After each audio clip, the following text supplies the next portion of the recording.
Boa noite, pessoal. Tudo bem com vocês? Vamos para mais uma live. Dessa vez vamos falar um pouquinho sobre o novo manual de abate de suínos. Tá? Publicado pelo Ofício Circular 43 de 2023. Na verdade, 42 de 2023. Boa noite, Gabriela. Tudo bem contigo? Vamos chegando. Vamos trazendo as dúvidas aí. Que você já tem de dúvida, vão preparando. Durante a apresentação a gente já vai respondendo. Algumas coisas a gente deixa mais para o final, né? Dependendo da extensão da resposta. Quem vai participar comigo hoje aqui é o Fábio Canitz, médico veterinário fiscal estadual agropecuário no Rio Grande do Sul. E eu sou Saulo Pasco, professor no Convet e auditor fiscal federal agropecuário. Então eu trabalho no Ministério. Pessoal que está estudando para concurso aí, não se assustem com o novo manual. Tinha bastante gente preocupada, porque o de bovinos acabou mudando bastante coisa, né, do tomo. Mas esse manual agora não pegou tão pesado. A gente vai falar as principais diferenças, o que mudou, o que não mudou, inclusive o que é pertinente para quem está estudando para concurso. Ok? Deixa eu dar uma chamadinha no Fábio. Enquanto isso, esperar o pessoal entrar, mandar o link para a turma. Grande Lucas, Thomas, boa noite. Tudo bem? Aí, o Fábio está entrando já.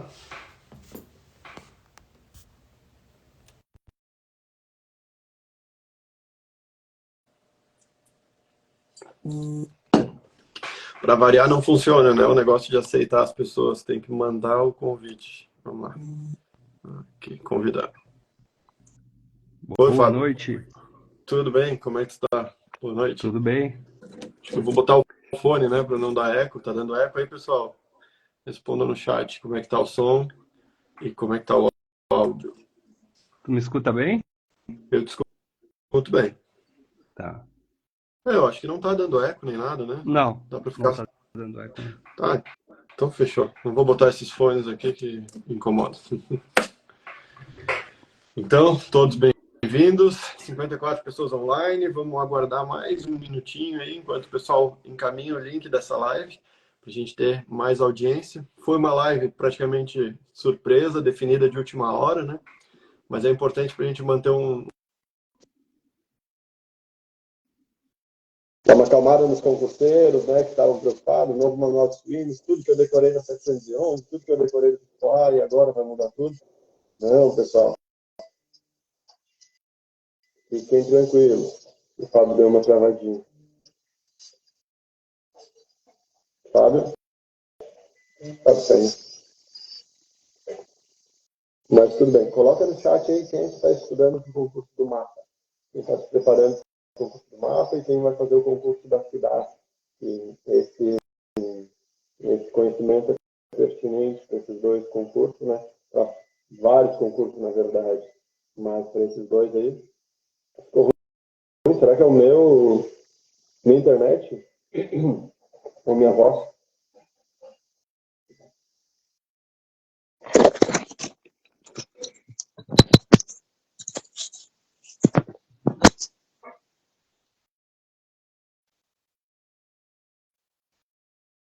Vamos lá de novo. Tá melhor agora?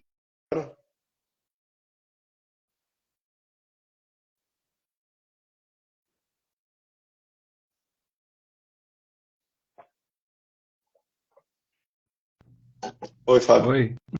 Foi tu aí ou foi a minha que deu uma falhada? Eu não sei, cara, o teu áudio ficou estranho de uma hora para outra e daí Ficou abafado, né, cara? depois travou, Deixa eu ver aqui. travou de novo para mim.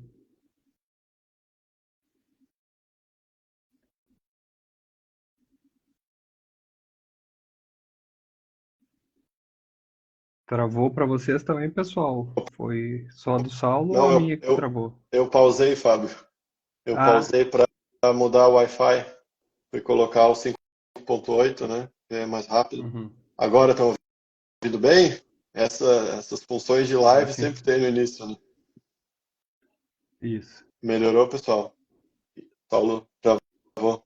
Tá, e aí, vão me dizendo valendo. Quero saber quem é que vai fazer o concurso do mapa, quem vai fazer o concurso da cidade.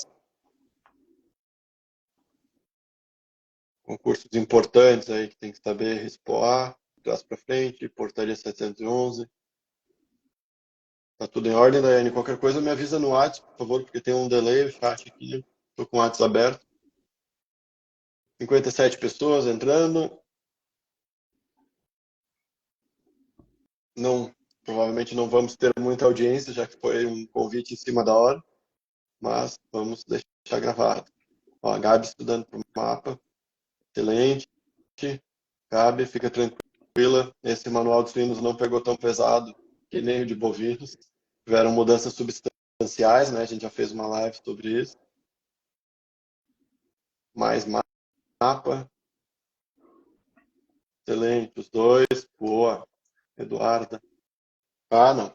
Show de bola. E o concurso nacional unificado, tá? O pessoal tá com frio na barriga aí, com medo dessas mudanças. Eu acompanho um pouco os grupos de concurseiros.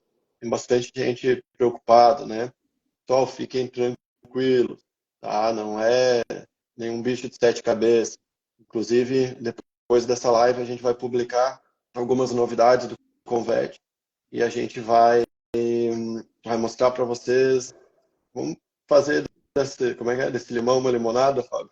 Vamos tentar criar Isso aí. uma situação que ajude vocês, que vocês estejam um passo à frente antes mesmo do edital, né? Temos notícias bem interessantes aí para divulgar. Já teve live sobre a Cidasc.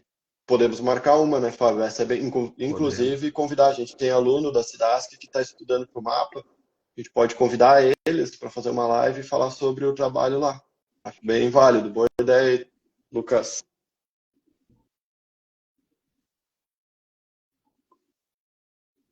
Vamos começar, então? Já deu 20 e 10, né? 76 Vamos lá. pessoas. Acho que a Daiane já mandou para o pessoal o link. Então, boa noite a todos. Eu já adiantei um pouquinho as apresentações, mas meu nome é Saulo Pasco, auditor fiscal federal agropecuário. Eu trabalho no Ministério da Agricultura. Como de praxe, reforçar que aqui é a minha opinião como professor, de jeito nenhum é a minha opinião como auditor. Nem tenho relação com quem criou o manual, quem não criou, essas mudanças, nada, tá? Deixar bem claro que inclusive, se eu tiver equivocado em alguma coisa, é justamente porque eu li o manual, assim como qualquer um de vocês pode ler, mas eu vou aproveitar um pouco da minha experiência prática, né? Eu trabalho com abate de suínos, para facilitar o entendimento e destacar os principais pontos, beleza?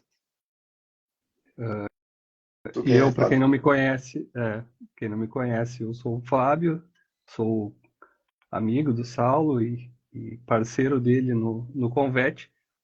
Também aqui falo como professor e não como fiscal estadual agropecuário, cargo que eu exerço. Então, são opiniões de quem leu o manual e está emitindo aí o seu parecer acerca dessa nova norma que podemos chamar, por que não de norma, né? Porque ela já saiu uma instrução normativa, né? Que, que trata Saiu o ela ofício circular 42, ofício. 2023. Beleza. Uhum. Muito parecido com o que aconteceu com bovinos, né? Então tem uma norma que faz ela ter valor legal. Exatamente. Foi justamente. Terminou? Não sei se eu Ah, te cortei. Continua. não. É.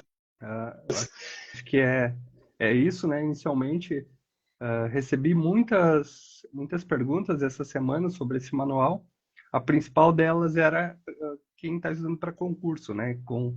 Conosco, né? Perguntando se ia ter, quando que ia mudar a apostila de suínos. Mas, pessoal, primeira coisa interessante nessa aula, esse manual não altera 711. Então, acho que Exatamente. pode falar. Vamos bater nessa tecla aí, porque assim, para vocês entenderem o funcionamento. Todos os manuais, eles precisam de um dispositivo legal para dar força normativa ao manual. Ou seja, a gente não pode escrever num auto de infração alguma coisa que a gente achou no Google. Não, tem que ter uma referência legal, né? Então, o que nos faz pelo princípio da legalidade, o que nos faz seguir o manual é um dispositivo que se encontra no ofício circular 42 de 2023. Por ser um ofício circular, ele não altera 711 e não altera o RISPOA. É o primeiro ponto. É diferente do caso de bovinos, que já não tinha uma norma técnica por meio de portaria, diferente de suínos. Suínos tem a portaria 711 de 1995, que traz as normas técnicas de abate e industrialização do suíno. Então tem que ficar claro que isso é uma portaria. Existe também um decreto federal, que é o RISPOA, acredito que todo mundo aqui conheça, que também não pode ser alterado por um ofício circular. Em duas situações, né, que eu vou citar para vocês, teve uma pequena alteração na 711, né, que é um detalhe bem pequeno, e teve uma alternativa a um binômio do aproveitamento condicional do RISPOA, mas isso não contraria, né, porque é uma coisa científica, enfim, tem essa validação pelo DIPOA, conforme o RISPOA também autoriza. Mas, de modo geral, então, sem delongas, nós temos agora um manual muito interessante, porque ele, mesmo sem alterar a portaria 711 e o RISPOA, ele revogou, né, o mesmo ofício que introduziu esse manual, ele revogou uma série de normas infralegais, ofícios circulares, né, até memorandos, coisas antigas ali, que tornava esse arcabouço legal, né, jurídico, complexo demais. Agora o manual veio para simplificar. Isso foi muito interessante, porque a gente encontra as principais informações dentro de um mesmo manual. Isso é muito bacana. E uma das perguntas que a gente recebeu foi o seguinte: Saulo, trabalho na inspeção municipal, é para eu usar o manual? Resposta é provavelmente não, tá? Porque assim, pessoal, deixando bem claro que, pelo princípio da legalidade, a gente só pode fazer aquilo que está determinado em lei. Os agentes públicos só podem ir lá fiscalizar, aprender e tal, se tiver na sua legislação. E como são competentes para legislar a União, os estados e o município tem que, os fiscais do município precisam cumprir a legislação municipal. O que tem de exceção? Município que não tem nenhuma legislação deve sim seguir o RISPOA. Okay? Isso está escrito no próprio RISPOA. Outro detalhe importante: município que tem uma legislação falha, né, ou insuficiente, enfim, não é desculpa para se usar uma legislação federal, a menos que na legislação municipal ou estadual tenha um dispositivo determinando que os agentes públicos sigam o RISPOA, a 711, a 210, enfim. Como é o caso da ADAPAR, Rio Grande do Sul também é assim, né, Fábio? Sim. Manda seguir as normas federais. É diferente, porque tendo dispositivo legal, os agentes públicos têm segurança, estão dentro do princípio da legalidade, da impessoalidade e tudo mais, aquela proteção que o servidor público precisa para trabalhar. Ok? Então, dito E isso, mesmo. toca a ficha. Desculpa. Tô tomando uma água. Não, é isso aí, vamos um bate-papo. E mesmo assim, né, pessoal, existe no direito uma questão que é as formas de interpretação. Então, o direito, como ciência social, ele não é fechado, né? Então, não é assim, vamos pegar uma legislação, uma lei, e ler o que está escrito, e é isso. Essa é uma das formas de interpretação. É a interpretação literal. Mas existe aí a hermenêutica, as formas de interpretação do direito, forma objetiva, que a gente busca o objetivo daquela norma, forma conciliadora de tentar achar a melhor forma de aplicação do direito, e isso tem que se levar em conta. Então, não é aplicação fria. Eu vou citar um exemplo aqui que chegou uma questão até mim, né?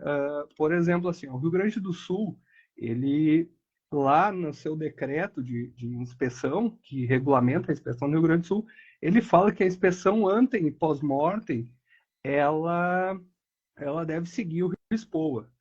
Então, beleza, chegamos a essa conclusão, segue-se o RISPOA. Porém, no RISPOA fala sobre a necrópsia. Só que na legislação aqui do Rio Grande do Sul, ela, por exemplo, em normas técnicas, não solicita sala de necrópsia. Mas agora fazendo uma interpretação. Aplicabilidade. Então, se eu preciso fazer... Então, existe um animal que está morto no curral.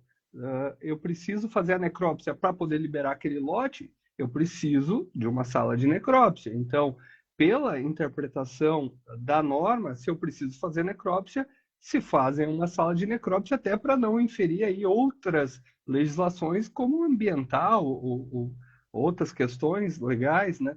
Então, a interpretação dessa norma ela não é fechada, né, pessoal? Tem que ter esse certo cuidado. Claro que a gente não pode inovar. O que a gente mais vê aí no dia a dia é inovação legal, né? Pegar um pedaço de uma norma, um pedaço de outra e querer juntar e fazer vamos dizer assim, o melhor aproveitamento para si daquele conjunto de normas. E isso até o STF já se pronunciou em súmula, né? Que quando a gente junta duas normas e tem aí uma interpretação, a gente está criando uma terceira e nós somos do executivo, né? Trabalhamos no órgão executivo que não legisla de forma alguma, né? Então, quando estamos fazendo isso, estaríamos juntando aí criando uma terceira norma que seria um papel não do poder que a gente trabalha. Então, muito cuidado com isso. Mas existe esse detalhe, como eu comentei, que a interpretação ela precisa fazer sentido, né? A interpretação objetiva ela é a mais utilizada atualmente, vamos dizer assim, e eu acredito que para a inspeção ela é a que faz mais sentido. A gente tentar entender qual é o objetivo daquela norma. Por exemplo, sempre cito um exemplo de um grande professor de direito, né, seu Ricardo Vale, que ele falava, né, que, por exemplo, tem uma placa lá numa praça e está escrito, tá lá, proibido cachorro. Então, numa interpretação literal, a pessoa poderia considerar que é permitido cavalo, que é permitido elefante, que é permitido... Não, mas ali está falando de animais, né? O desenho é do cachorro. Então, tu tem que ter uma interpretação que aquele círculo com uma tarja ali proibido animais em geral. Então, tem que ter uma certa interpretação e isso também se aplica a esse manual. Então, tem que ver o que a norma do órgão fala, se vai se aplicar às normas federais, se não vai, se tem norma ou não. Mas, como a Ana Burinha, eu vi que ela comentou ali, é um grande norte, principalmente para quem é de serviço municipal e muitas vezes trabalha na elaboração dessas normas para seguir, né, o objetivo, né? Então, não precisa ter uma sala de necrópsia, como eu falei, talvez não vai ter na mesma medida ou na mesma proporção de um frigorífico que faz exportação, mas já pode solicitar uma menor, uma que esteja dentro vamos dizer assim, das condições ali para aquele estabelecimento. Então, isso é equidade, né? Tu chegar no mesmo resultado, porém de formas aí que são diferentes e muitas vezes são possíveis para aqueles estabelecimentos. Perfeito, pessoal. Acho que ficou claro, então, né? Tem que ter vários cuidados. Quem está no município, quem está no estado, pode usar de referência, dar um norte, pode inclusive brigar por melhoria na própria legislação com base nesse novo manual, mas não pode se proteger pelo princípio da cristianariedade e achar que pode executar tudo de qualquer forma. Daqui a pouco, como o Fábio falou, no município, juntar um pedacinho de cada lei, daqui a pouco está exigindo sala de necrópsia, está exigindo matadouro de emergência do lado da sala de abate, com câmara, com um monte de coisa. Então tem que cuidar, não é sempre o princípio da legalidade que vai balizar, né, a discricionariedade. Então, enfim, resumidamente é isso, tá? Muito cuidado para não pegar uma norma federal e sair cobrando da nota de infração, interditando. Não é assim que funciona. O prefeito tem que ter segurança. E como o Fábio falou, né, mesmo na melhor das intenções, os estados, os municípios dizem para usar as normas federais, mas muitas vezes, né, o legislativo que faz isso, ele desconhece as normas federais e não sabe o grau de exigência. Então, proporcionalidade, razoabilidade sempre tem que pesar.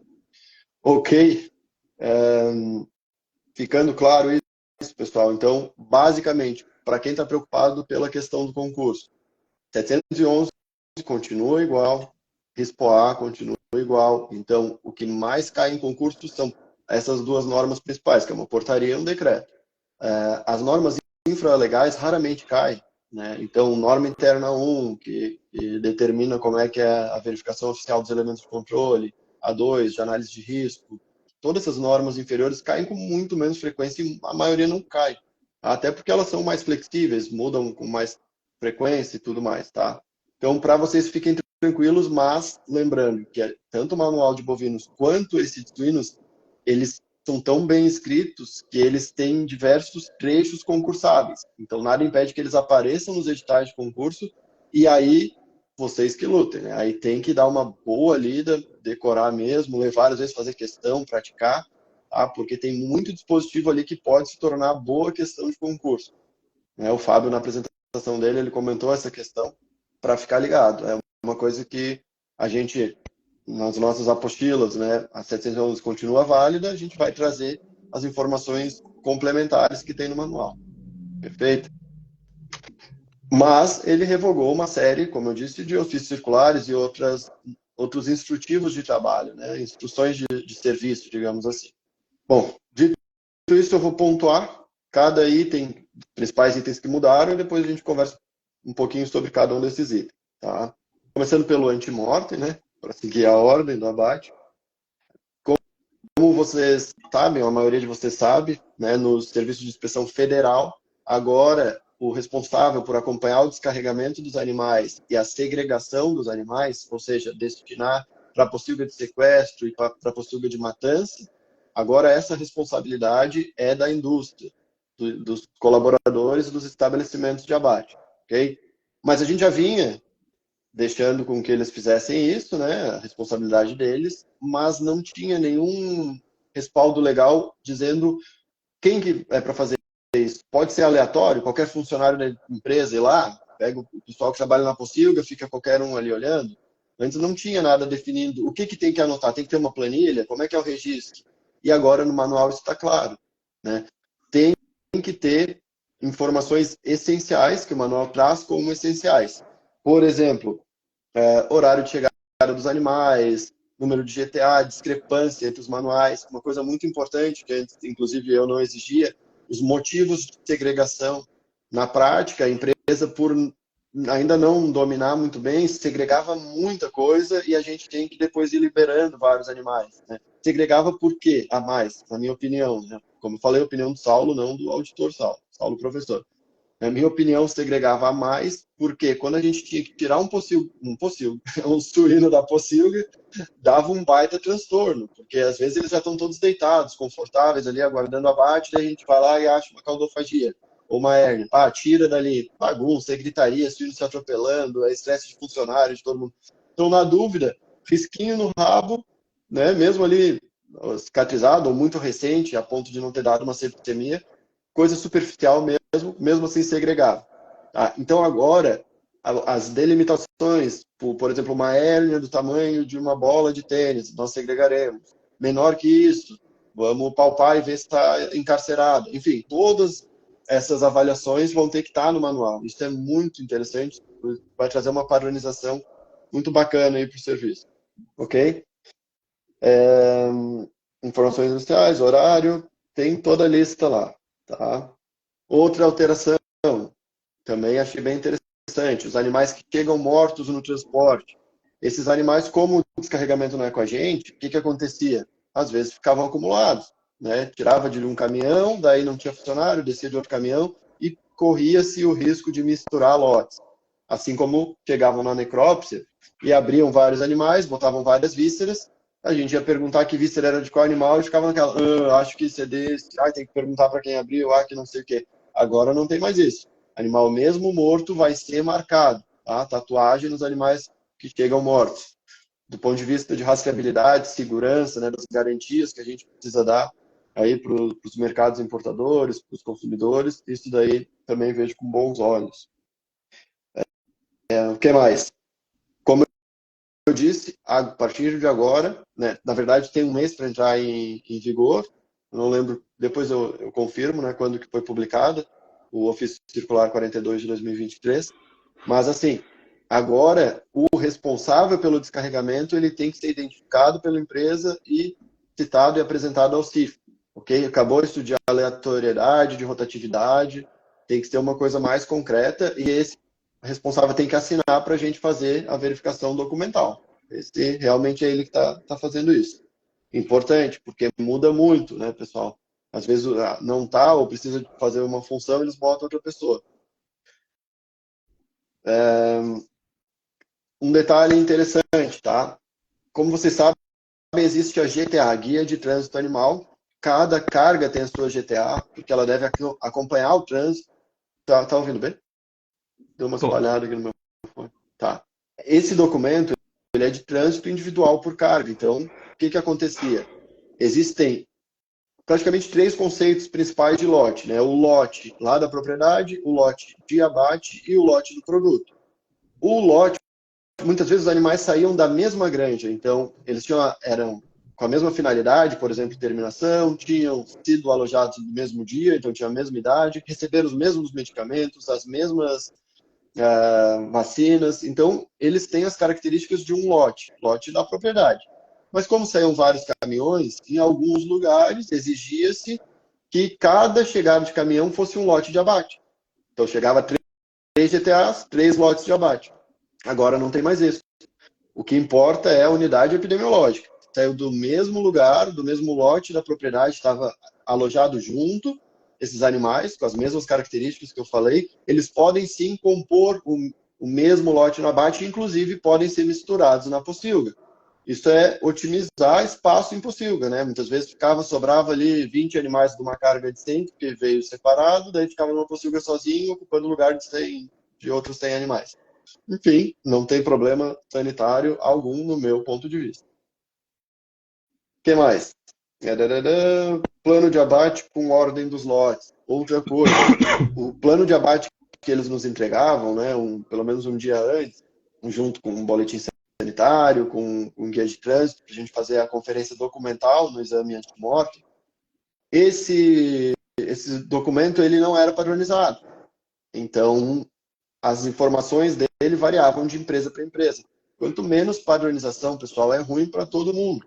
É ruim para a fiscalizada, né, e é ruim para a fiscalização, porque é extremamente confortável a gente ouvir, às vezes, a mesma empresa tem vários estabelecimentos, né, o mesmo grupo, enfim, e cada um fiscal cobra de um jeito. Não é o ideal, nem para nós e nem para eles. Então, esse manual traz esse tipo de coisa, que é um detalhamento operacional, de como a gente deve trabalhar no dia a dia. Inclusive, detalhamento das informações que devem vir a respeito do abate, incluindo a sequência do abate, dos lotes, horário de descarregamento dos lotes. Isso não se tinha nas normas, ou pelo menos eu desconhecia, não cobrava. Horário de descarregamento é bem importante, porque eu vou entrar no detalhe do sacrifício sanitário por bem-estar animal que a empresa deve fazer. Mas a gente ficava um pouco às cegas, porque a gente não sabia a hora que o caminhão chegou e se chegou e não tinha nenhum fiscal, nenhum auditor na planta, deveriam fazer. E chega um animal fraturado, por exemplo, sofrendo, em agonia, com dor, ele deveria ser sacrificado. A questão é, quando o fiscal chega, eles, sem saber o horário que o suíno chegou, era complicado. Agora, a gente sabendo o horário que ele chegou e sabendo o horário que foi feita a necrópsia, porque isso tem que estar na planilha, a gente consegue fazer uma avaliação documental, ok? O horário do abate, do sacrifício sanitário, que depois vai para necrópsia e descarte, né? Esse horário, ele tem que estar agora na planilha. Então, isso é uma outra modificação, ok? Na planilha, aquela do recebimento e segregação dos animais. Eu não sei se ficou claro essa questão do plano de abate, que agora ele tem que ter uma série de informações que está descrita lá, inclusive a hora do abate, chegada dos animais, tudo a título aí de organização para o serviço oficial e auditoria documental. Né? Ficou claro, A, Fábio? a Ana, a Ana levantou uma questão ali que é muito interessante, quanto ao lançamento dessas lesões no sistema. Antes, cada GTA correspondia a um lote. Vinha 10 GTAs, eram 10 lotes. E agora poderá ter mais de um lote, desculpa, Mais de uma mais de uma GTA. GTA para o mesmo lote. Então, tendo a mesma origem, poderá fazer parte do mesmo lote. E como fica o lançamento desses lotes no sistema?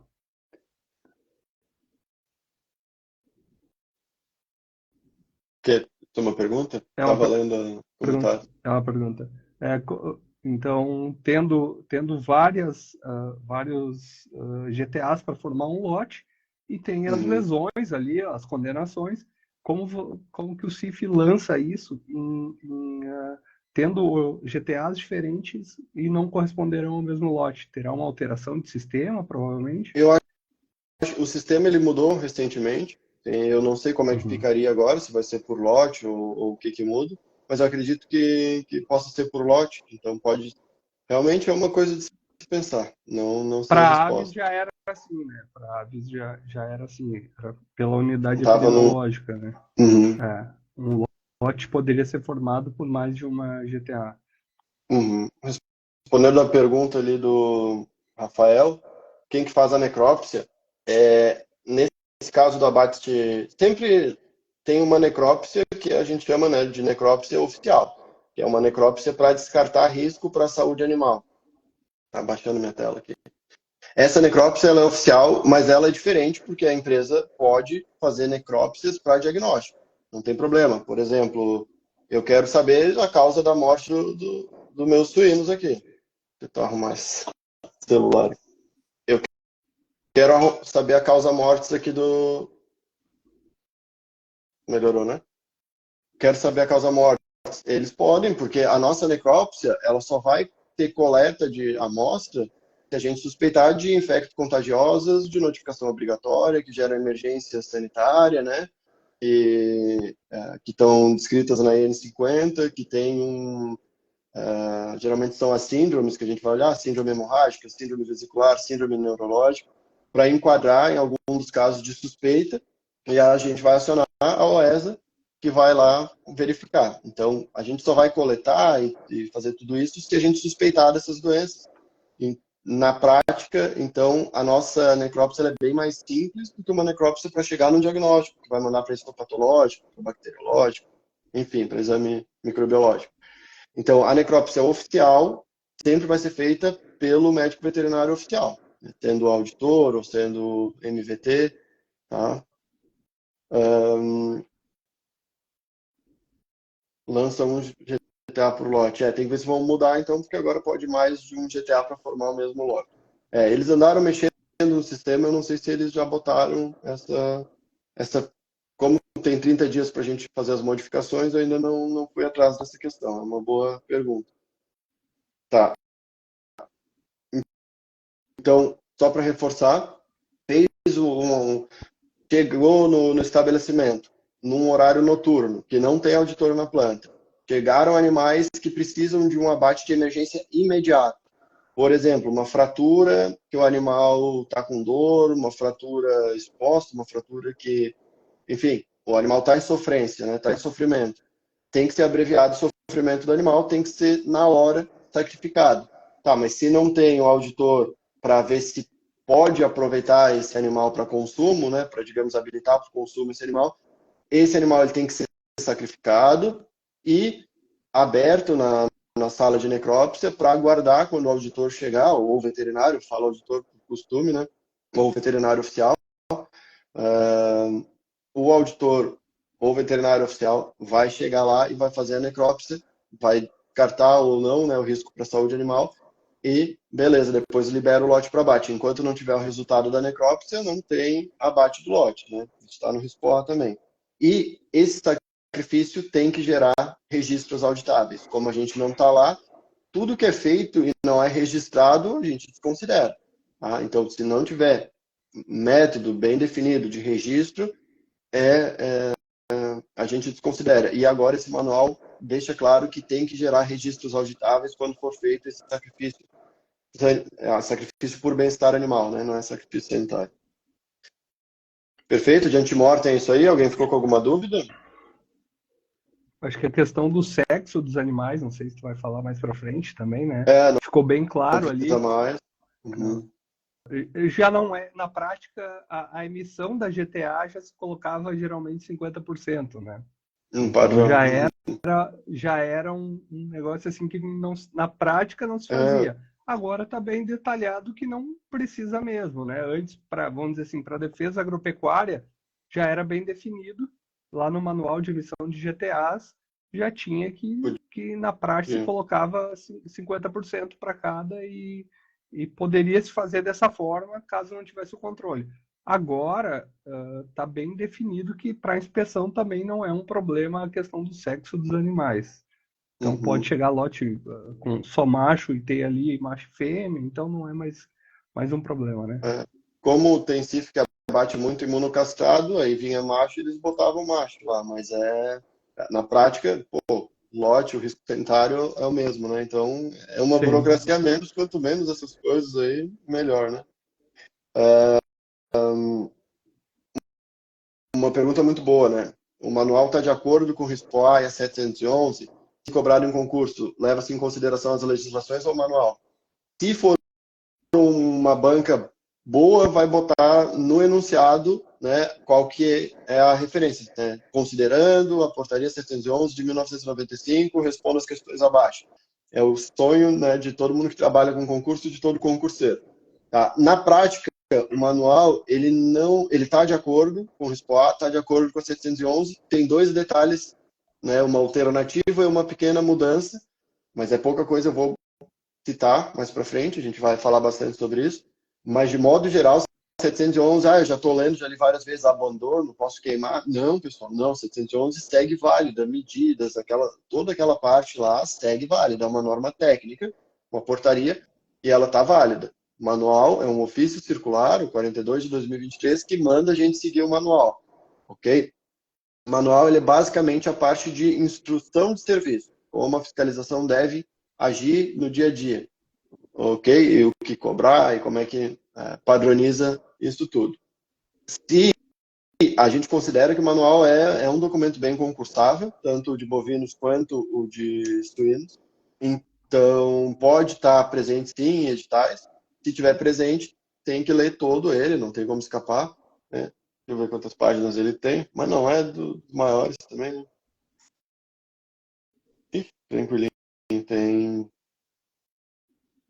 Não sei quantas páginas, porque pela internet não diz o número de páginas. Mas deve ter umas 100 páginas por aí. É. Então, acho que respondi a pergunta, né? Quem que tinha feito? Rafaela? Não. Ju. Isso aí, Ju. Se tu é concurseira, fica tranquila que não tá perdido as coisas que tu estudou para 711, mas agora tem um pouco mais de coisa. Mas basicamente o que a gente está falando nessa live aí você já se defende no concurso, né? Mas claro, tem que ler o manual. Agora vamos pro pós-mortem, pode ser? 102 páginas, ó, tô bom de chute. Falei mais 100 páginas, 102.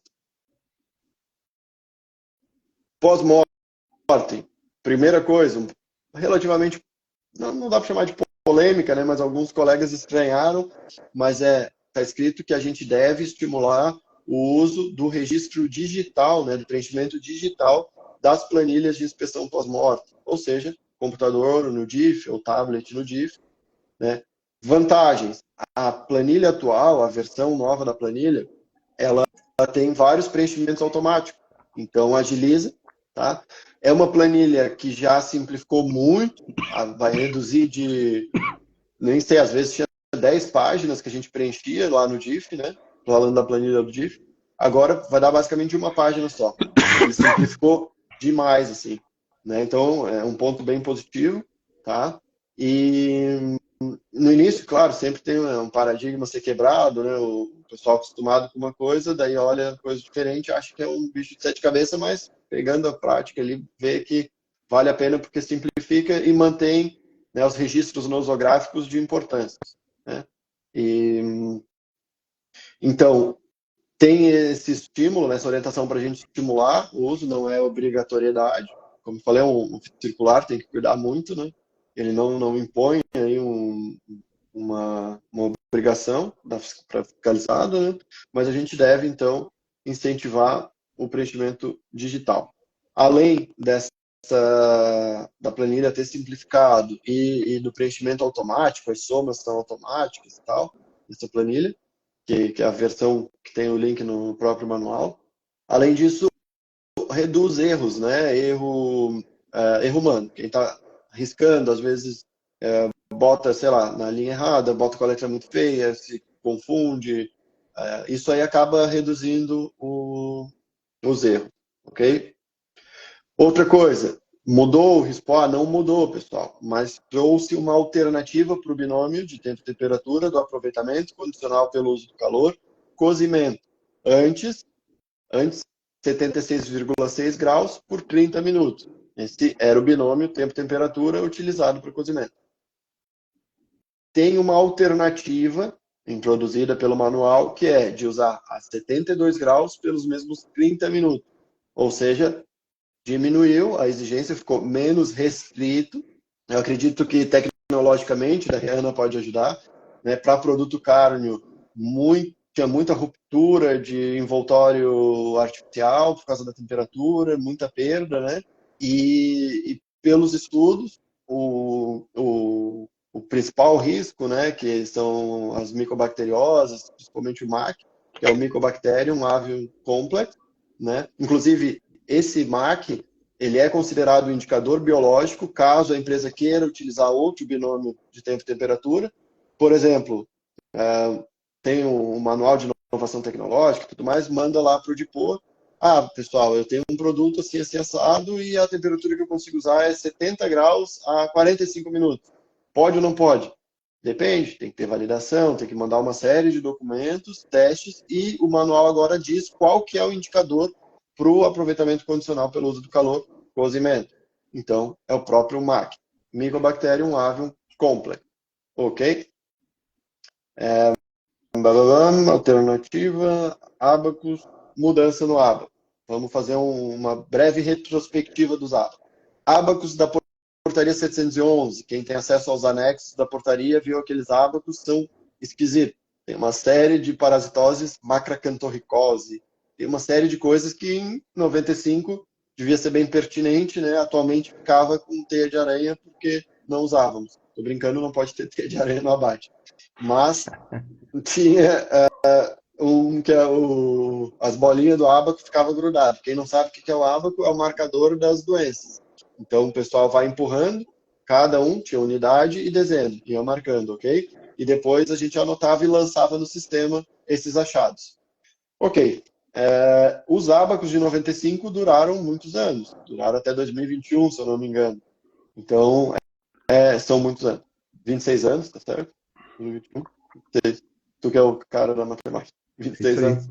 Então, por 26 anos, usamos um ábaco estranho, né? Que não atendia muito bem à realidade, não acompanhou a evolução da sinocultura industrial, que investiu muito em biosseguridade, em tecnologia, novos protocolos de vacinação, tratamento, e reduziu muito, fora o ciclo, né? Reduziu muito o abate de fundo de quintal, que tinha acesso à lavagem, que fechava o ciclo das parasitoses. Então, esse ábaco, ele, em 2021, foi lançado por meio de um ofício circular, um novo modelo de ábaco, que simplificou muito, mas estava escrito nesse ofício circular que era em caráter preliminar, ou seja, não era definitivo. Esse ofício circular trouxe, então, um modelo de ábaco simplificado que tinha basicamente 3 opções. Tinham contaminações gastrointestinais e biliares, e tinha contaminação não gastrointestinal, ok? E a terceira opção era alteração restrita. Nossa, Saulo, como assim? Tinha uma lista enorme de doenças antes, eles botaram só em 3? Sim, pessoal, porque quem trabalha nesses ábacos no dia a dia são o pessoal que tem que ter ensino médio, quem não tem que ser veterinário. Então tem 20 pessoas trabalhando na linha, anotando, e muitas missões internacionais, muita gente questionava, peraí, como é que eles estão dando diagnóstico de pneumonia exótica, que era uma das coisas mais marcadas no ábaco? Porque a pneumonia exótica, apesar de ter lesão praticamente patognomônica, né, aquela hepatização dos lobos apicais, né, apesar disso, alguém de ensino médio não podia marcar, ok? Então, o que a pessoa do ensino médio pode fazer? Pode marcar alteração restrita, pode marcar as outras contaminações, gastrointestinal e biliar ou não gastrointestinal, e pode determinar o desvio para o DIF, que lá sim o veterinário vai fazer uma avaliação com mais tempo, com mais critério, né? Vai poder fazer uma avaliação melhor. Então, esse modelo de ábaco de 2021, ele foi aprovado pelo DIPO durante esses 2 anos de teste e ele está presente no manual, porém com uma melhoria, uma grande melhoria. Porque lembra que eu falei que o Abaco de 95 ele tinha uma lista enorme de doenças, várias que a gente não usava, tinha uma lista muito grande, mas isso ajudava a diluir o total de condenações em nível de linha. Então, a gente ia marcando várias coisas, então só precisava ter a unidade e a dezena. Quando juntou os três, o que a gente começou a notar? Que não tinha centena. Então, algumas alterações restritas, que nem rim, tem várias coisas que causam uma condenação de rim. Né? Infarto isquêmico, infarto hemorrágico, cisto urinário, tinha uma série de coisas que fazia a gente bater todas as casas da dezena e tinha que memorizar que já tinha fechado todas e estava iniciando. Então, agora, a melhoria foi, existe a centena nos ábacos. Perfeito? Ficou claro? Enxugamos, né? Eles enxugaram, né? O pessoal do DIPOA, lá de Brasília. Simplificamos, enxugamos, atualizamos, deixamos de acordo com o nível de instrução de quem está fazendo essa avaliação e aumentaram agora para centena. Beleza? Outra alteração, agora, essa realmente mexeu na 711, é uma coisa incomum, mas é uma coisa, como o Fábio falou, né? Qual é o objetivo do manual? Se ele não traz mal para ninguém, pelo contrário, né? Ele vai só melhorar. Né? Até que ponto alguém vai questionar legalmente uma melhoria nesse aspecto? Então, só para vocês entenderem, ele é um ofício circular, uma norma infralegal, ele deu uma pequena modificadinha num detalhe da 711. Qual que é esse detalhe? Para o carimbo, na verdade, se eu não me engano, nem está falando do pós-morte, agora eu não lembro, tá? Mas enfim, tinha um carimbo na 711 que inclusive tinha as explicações de como preparar a tinta para esse carimbo, né? Para essa tatuagem no suíno, que era a violeta genciana e a violeta de metila, né? Então tinha duas fórmulas ali na portaria 711 para as indústrias utilizarem. O que o manual trouxe? Uma alteração. Agora está indicado que se use o vermelho de beterraba e o carmim de cochonilha. Então, são produtos comestíveis, né? Provavelmente mais seguros aí para o consumidor. Deve ter sido essa, né, a motivação, isso que deu ensejo a essa pequena, leve alteração no 711. Mas, assim, é uma coisa mínima, né? Que veio, eu acho, para melhor. Então, beleza. Digamos que ninguém É, vai em ter, questionar. em termos práticos, não é um problema. Mas para quem vai fazer concurso é uma questão interessante, né? Que tem que ficar ligado. Porque eu, como examinador, eu pegaria um ponto desse, né? Colocaria de acordo com o manual e falar ali em beterraba, o pessoal vai achar que é Pá, é que pegadinha, tu né? é mal, né? Pá, Então, que é pergunta. interessante para quem está assistindo e tem um interesse, né, no concurso do Ministério, é um ponto assim que acho que precisa Tem que saber que saber. existe essa Diferenças entre normas, possibilidade, né? tem que saber. Essa diferença Uhum. é Importantíssimo. Para concurseiro, essas duas, né? Alternativa para o binômio, porque quem só lê o RISPOA vai achar esquisito. Mas lembrando que o RISPOA, tanto o RISPOA quanto o 711, eles sempre falam, né, que o DIPOA ele está aberto a inovações tecnológicas, a melhorias, então ele tenta não deixar uma coisa engessada, né? Apesar do texto ser uma coisa antiga, né? 95 já tiveram diversas alterações na 711, inclusive a portaria 541 agora do fim do ano passado, de 2022, que a partir de fevereiro desse ano ela entrou em vigor, trouxe diversas alterações na 711, né? Revogou muita coisa que a gente não utilizava. Ficou 100%? Não, mas ficou 95%. 95%. Tá? Então, assim, cuidado. Concurseiro tem que ler, tem que saber as diferenças entre as normas, isso aí é bem importante. Inclusive, que o concurso do mapa vai ter curso de formação depois, e o curso de formação vai ser eliminatório, e quem chegar lá, eu nunca abri um RISPO, nunca abri uma 711, vai passar muito trabalho. Então, o pessoal aí, né, tem que ficar por dentro disso aí. Além dessa carimbagem com vermelho de beterraba e carmim de cochonilha, tem a opção da marcação a fogo, ok? Uma tatuagem a fogo, então. Por fim, pessoal, As planilhas mudaram, eu já falei da planilha do pós-mortem, né? Ela simplificou. Antes, onde dariam 10 planilhas, agora vai caber em uma. Uma coisa muito interessante, para quem lança no sistema, ficou muito melhor, mas ficou muito melhor mesmo. Né? Pô, imagina, uma página só com tudo mastigadinho, com as somas já prontas, ficou muito bom. Tá? E o que mais? E detalhe que tem algumas instruções de preenchimento das planilhas. Tem, por exemplo, falam umas coisas que não era padronizado, mas para que botar o local de algumas alterações? Peripatite, vai ser aonde? Né? No olho? Não, né? É no fígado. Então não precisa botar peripatite, órgão, fígado. Pericardite, órgão, coração. Tá? Enfim, agora simplificou nesse aspecto.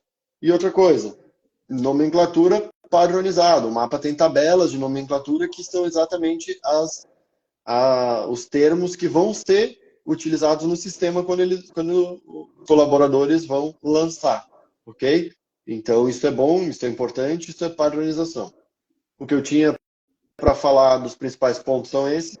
Se alguém lembrou de algum outro que eu deixei passar, por favor, venham nos comentários.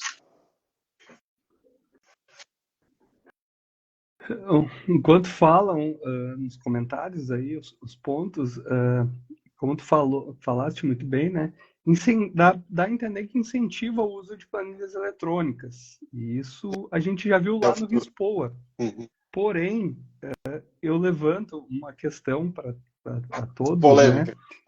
Que é o RISPOA, ele traz um conceito lá, quando ele trata dessa questão das planilhas eletrônicas, que poucos conhecem, não é um conceito da medicina veterinária, é um conceito lá da tecnologia da Tecnologia, informação, informação. sobre disponibilidade e integridade de dados. A empresa deve garantir. Quem lê aquilo pensa, a empresa fala assim, eu garanto, e isso é suficiente. Mas na prática, até vi que estão se lançando sistemas e eu participei de de uma validação de um, e o que acontece? Desatentaram a esse detalhe, que é a integridade dos dados. Por exemplo, não adianta se criar um sistema eletrônico em que os dados possam ser alterados depois. Sim. Então, que não há essa garantia. E não é a garantia de falar que não vai acontecer.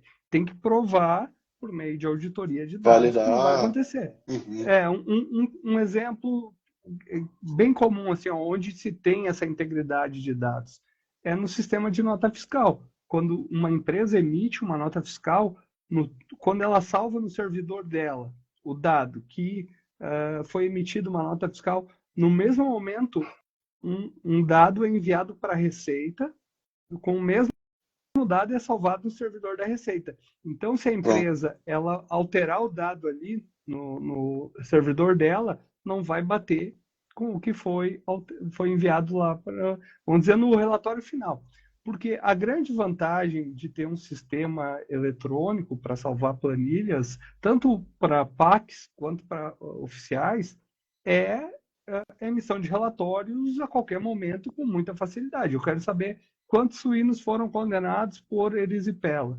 Eu vou selecionar ali, vou ter meu Power BI ali, vou ter vamos dizer, meu Dashboard. painel, meu dashboard.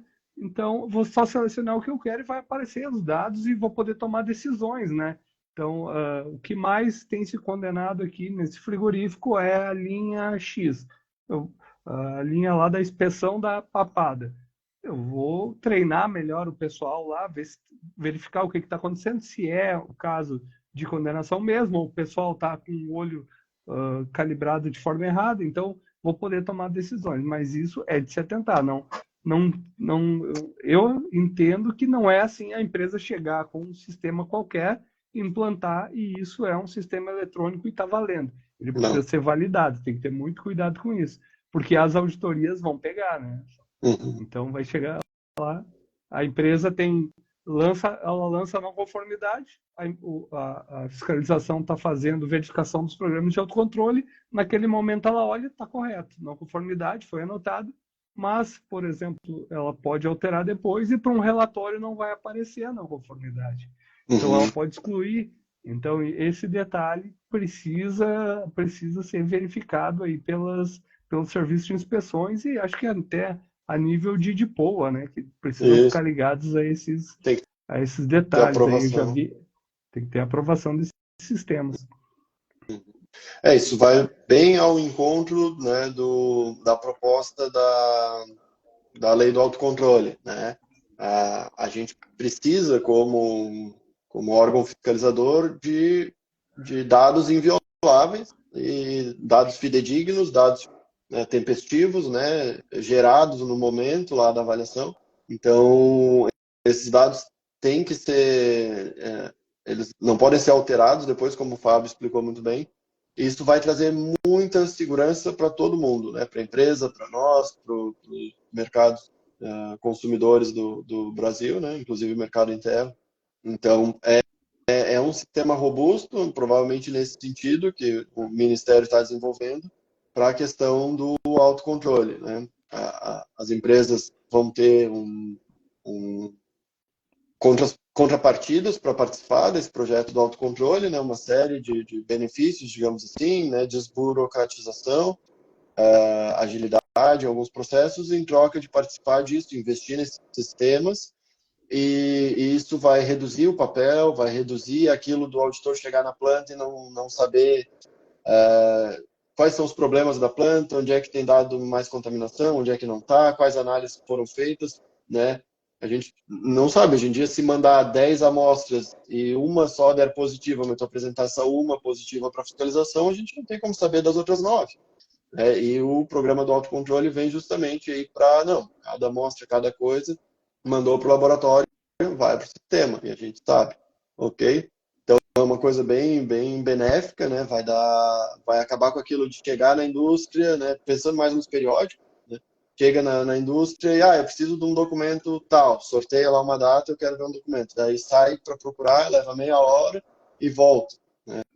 E aí? Que documento é esse que levou meia hora? Será que eles não sabiam onde estava? Será que o papel está intacto? Foi preenchido na hora? Fica uma coisa muito frágil, né? E fora que atrasa, fica pouco eficiente. Uma auditoria de 5 dias a gente vai poder fazer em um dia, porque os dados eles vão ser convertidos em informação e a gente chega já com a informação, né? Chega lá, né, dado é picadinho, informação é alguma coisa que te indica, né? E a gente olhando em dashboard, olhando isso, a gente vai saber, opa, eles têm muita falha no PCC1B, ponto crítico de controle das contaminações fecais. A gente vai lá ver como é que tá. Será que o pessoal está treinado? Será que está faltando alguma coisa de pré-requisitos, né? De medidas preventivas de controle? O que está acontecendo? Então, tem fugido do assunto. Queria, antes de finalizar, agradecer a participação da professora Ana Paula Burim, uma professora do Convet também. Dizer para vocês assistirem a live dela, adorei a live dela, trouxe muita informação que eu não sabia. Algumas coisas, claro, a gente sabia, mas não tinha dados e números, né? E ela trouxe dados bem interessantes, né? Então, sobre produtos cárneos, a importância de seguir a formulação do produto, questão de risco que traz um produto que não segue a formulação, em vários aspectos, desde identidade e qualidade do produto. Então, concurseiros e profissionais da área assistam essa live, está muito bacana. E também assistam o vídeo que ela convida vocês para fazer o treinamento, porque o treinamento online, que a gente vai fazer agora em outubro, a partir do dia 2 de outubro, é um treinamento, cara, ele assim, são toneladas de informações atualizadas feitas por quem está no dia a dia, na prática, vendo a legislação, executando, sabendo, né, como que a gente aplica isso tudo na prática. Então, todos os profissionais do Convet foram selecionados por terem experiência prática. É um diferencial, é uma forma de comunicação diferenciada, e esse treinamento é intensivo, tem muita informação, só que vocês ainda têm acesso por pelo menos 180 dias. Alguns que entrarem, comprarem antes ainda vão ter mais tempo, né? Mas 180 dias depois do início das aulas, ou seja, tem 6 meses para ficar reassistindo, tirando dúvida, vocês vão ter contato pelo WhatsApp com os professores. É para ajudar mesmo, né? Saulo, e a gente ajuda Nossa, tem diversos exemplos, né? Saulo, no boletim sanitário veio assim, veio assado. Tem duas GTAs dentro da mesma propriedade. Como é que é isso, né? São granjas diferentes, são unidades epidemiológicas diferentes. Então a gente consegue trazer um pouquinho da nossa experiência e ajudar o pessoal na prática. Faça esse treinamento, vale a pena, tá? Uma grande dica aí para quem trabalha nessa área, ok? E tem desconto para grupo, né, Fábio? Tem desconto, com certeza. É um grupo como um curso, como o Saulo falou, muito voltado ao prático, né? Então, claro que tem toda a base legal, vai ser apresentada, mas ele tem uma pegada assim que todos os professores trabalham na área que estão ensinando. Exemplo, vou dar um exemplo, a minha parte de bovinos, tem 56 vídeos ali sobre antemortem, pós-mortem, vários aspectos que eu selecionei que acho importante, muita lesão, muita foto de lesão, muita destinação, e isso é uma coisa que está esparsa na literatura, né? Uhum. Então, por exemplo, vai lá no Lisboa, vai entender que, por exemplo, um caso de cisticercose tem uma infecção intensa, vai condenar, mas a pessoa não sabe diagnosticar uma cisticercose, não sabe uma sarcosporidiose, não, ela tem dificuldade lá de uma perihepatite, como o Saulo falou, parece uma lesão comum, fácil, mas o diagnóstico nem sempre, e no curso nós fornecemos um material, principalmente, né, que vamos dizer assim, está linkado ali, fotos com a lesão, e junto vem a destinação. Isso ajuda muito na prática lá, é bom quem trabalha com inspeção ter um material assim, ter essas informações, porque vai ajudar, além de ter uma visão sistêmica da inspeção, né? Porque trabalha todos os aspectos, né? Inspeção de bovinos, suínos, aves, tanto inspeção de leite, pescado, mel, ovos, e por aí vai, Fica pronto programas de autocontrole, para bem-estar encarar, né? animal. Pegar RT em várias empresas, né? Ampliar, crescer. Esse é o objetivo, é multidisciplinar, digamos assim. E complementando o que o Fábio falou, né? Modéstia bem à parte, mas assim, a parte de suínos, nosso conteúdo digital, digamos assim, né? Por exemplo, vídeos e fotos, cara, dão de 10 nos que usaram no manual, tá? No manual são fotos que mostram o que tem que mostrar, mas temos fotos melhores, com resolução melhor, com detalhamento, com setas apontando onde é que está o problema. Então a gente facilita muito a vida, a gente mastiga, né, para vocês. Antes que eu me esqueça, né, eu acho que eu não comentei, mas a Daiane falou de outra alteração no manual que eu esqueci de citar. Antes, boletim, como é que era o fluxo da documentação zoossanitária? Aquela documentação que ela dá o respaldo para um abate, ok? Como que era o fluxo? 24 horas antes, devia ser entregue cópia ao CIF, o boletim sanitário da GTA, plano de abate, ok? Chegou esses documentos, a gente vai avaliar a cópia. No dia, o caminhão trouxe os originais. Lembrando, GTA acompanha a carga. Então, o caminhoneiro trouxe o boletim sanitário, com as informações sanitárias do lote. GTA, documento estritamente de trânsito, não tem informação de doença, de vacina, nada. Essa dupla aí, né, compõe a documentação sanitária. Essa dupla caía na mão do controle de qualidade, que ia, né, verificar, fazer o PCC1Q, né, que é o químico, avaliar se tem algum risco, se viu o período de carência, isso tudo. Feito essa avaliação, entrega para o CIF. Olha o fluxo, tá? Chegou, CIF, o CIF vai comparar e ver, a cópia que me entregaram é a mesma da original? Beleza, já vi a cópia, tá tudo certo. Ou, opa, não, a GTA é diferente dessa aqui, esse boletim não é desse lote. Então tem o cara crachá ali do coisa. Só que isso já era feito quando o pessoal vinha chamar para o antemortem, dizer que estava tudo pronto, né? E, enfim, entregavam ali os documentos e ficava no CIF e não saía mais. Inclusive não podia sair. Se, eu trouxe um documentinho errado, deixa eu levar? Não. Pode trazer uma declaração, a gente tira uma cópia e deixa tudo anexado. Porque tem uma responsabilidade nesse documento e é auditável, né? Agora não. Agora, quando eles entregarem esses documentos, a gente vai fazer o cara crachá e vai devolver para a empresa. Então, quem armazena toda essa documentação a partir de agora é a fiscalizada. Mudou, antes ficava no CIF. Era prático, porque a auditoria estava ali do lado, agora vai para a empresa. Não tenho opinião sobre isso, né? Não sei se a gente vai tirar cópia e guardar também. Acho que o manual não cita exatamente isso. Em outras situações, como aquela planilha do descarregamento, aquela planilha, sim, a gente tem que guardar uma cópia. Eles já, na prática, eles trazem, né, uma cópia da planilha do descarregamento, a gente guarda junto ali, ok? Essa planilha antes não tinha o motivo da segregação, agora vai ter.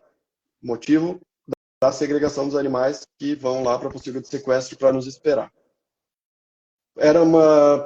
Teve uma outra pergunta final, né? Por causa do horário, já passamos de 1 hora. Não, deu 1 hora agora, tá bom. Boa noite. Alguém poderia me dizer o significado de retirada do UMP no processo de abate de suínos? Poderia. Isto é uma das etapas obrigatórias, segundo a portaria 711, né? Tem uma plataforma que um colaborador ele vai pegar atrás do peritônio parietal, né? Quem lembra o peritônio parietal, né? Fica revestindo a cavidade abdominal. Então esse peritônio, por trás dele, na região principalmente ali do flanco do animal, né? Vai até o filezinho ali. Aí embaixo dele tem uma camada de gordura. Tá? Essa camada de gordura, o pessoal faz um cortezinho em cada lado e puxa. Então, a carcaça fica limpa sem o unto. O unto vai para fabrico de produtos gordurosos, enquanto a carcaça segue para a câmara de retirada do calor sensível, né? Para a câmara de resfriamento. Ok? Eu acho que foi esta, né? Última pergunta, na verdade. Acabei de ver que tinha mais uma, o pessoal está me ajudando aqui, eles foram capturando as perguntas. Alguém que está assistindo a live perguntou se o RT pode fazer a necrópsia. Aí tem que ter um cuidado. Qual que é o cuidado? A prevalência é sempre da necrópsia oficial. Não pode um auditor ou um médico veterinário oficial ir lá fazer uma necrópsia e já está todo picado o animal. Negativo. Mas nada impede que, por exemplo, do lote morreram 3, a oficial vai fazer de pelo menos um, não precisa fazer dos outros se não tiver motivação. Eu fiz dessa aqui. Quer pegar um outro suíno e fazer uma necrópsia para diagnóstico, para coletar e mandar aí para um histopatológico, um microbiológico? Pode sim, o RT pode fazer. Só não pode atrapalhar a necrópsia oficial que tem prevalência, porque, como eu já falei, né, aquelas doenças, né, lista 1, lista 2, lista 3, lista 4, as categorias de notificação obrigatória. As da lista, principalmente 1 e 2, elas geram emergência sanitária. Então tem que acionar o órgão de defesa sanitária, eles vão lá, vão preencher um formulário inicial de investigação, depois formicom, complementar com as coletas, e vão seguir fazendo isso até chegar aí num diagnóstico. Desde que a suspeita seja fundamentada. Não adianta a gente notificar eles chegar lá e descaracterizar e falar, não, isso aqui não tem problema, né? Tu achou essas petequias aqui, mas é de alguma outra coisa, não tem característica de uma síndrome hemorrágica, enfim. São eles que vão decidir, tá? O pessoal da defesa. Ficou bom? Tem mais algum? Acho que respondi. Ficou bom, Acho que né? era isso. Então, pessoal, muito boa noite. Ótimo. Agradeço a presença de todos, tá? E façam o Agradeço nosso também, treinamento. agradeço a presença de todos e também repito, faço das palavras do Saulo as minhas. Entrem lá no nosso treinamento, pelo menos verifiquem, né, o cronograma, a ementa, que está muito interessante esse curso e é muito prático, né, pessoal? Então, bom descanso a todos, grande abraço. Um bom final de semana. Tchau, tchau.